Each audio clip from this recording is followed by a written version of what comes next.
हर खबर पर होगी आपकी पकड़। डाउनलोड कीजिए एबीपी लाइव ऐप। और आइए सीधे रुख करते हैं। इस वक्त मेरे साथ मेरे सहयोगी पंकज झा मौजूद हैं, बिहार की जमीन से हमारे साथ सीधे जुड़ रहे हैं। और जरा जानते और समझते हैं पंकज जी से कि तारीखों का ऐलान हो गया है बिहार में चुनाव के।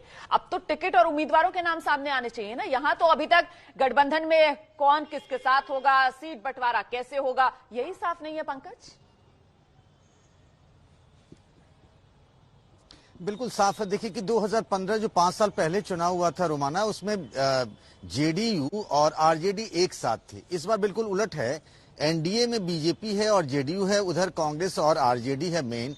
और अभी तय नहीं हो पाया है चिराग पासवान की वजह से, यानी लोक जनशक्ति पार्टी को कितनी सीटें मिलेंगी। जीतन राम मांझी की कल नीतीश कुमार से मुलाकात हुई थी।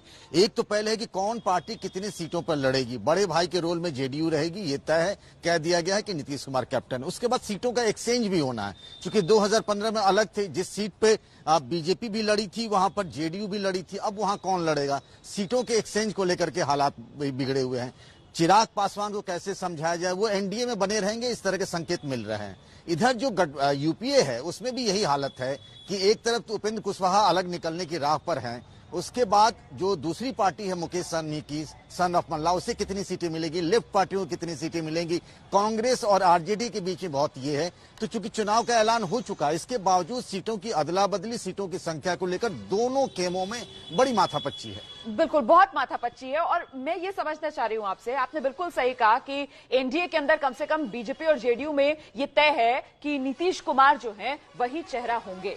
लेकिन नीतीश कप्तान, ये तो महागठबंधन 2015 में भी था ना, पर तब वहां पर आरजेडी और जेडीयू के बीच जो सीट बंटवारा हुआ था, उसमें सीटें 101 बराबरी की बटी थी दोनों दलों में।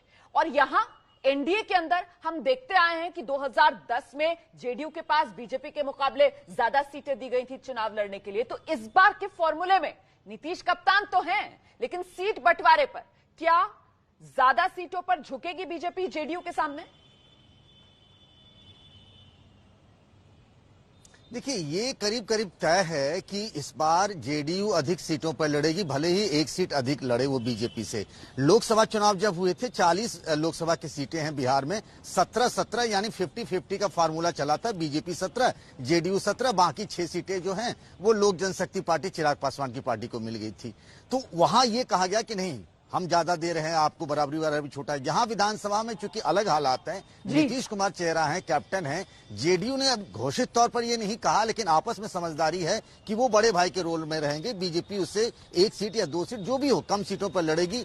कोशिश की जा रही है कि मांझी और चिराग पासवान को भी इसी में एडजस्ट कर लिया जाए एनडीए के फार्मूले में। बिल्कुल। तो 2010 जब साथ में चुनाव लड़े बीजेपी और जेडीयू, तब जो फासला था वो करीब 40 सीटों के आसपास का रहता था। लेकिन इस बार जिस तरीके से पंकज झा हमें बता रहे हैं कि ये मानकर चलिए कि बड़े भाई की भूमिका में जेडीयू जरूर रहेगी, नीतीश कप्तान की भूमिका में जरूर रहेंगे, लेकिन फासला तो घटेगा। और इस बार जेडीयू को 2010 जितनी ज्यादा सीटें बीजेपी की तरफ से नहीं दी जाने वाली हैं इस एनडीए के गठबंधन में। बहुत बहुत धन्यवाद पंकज झा इस तमाम जानकारी के लिए।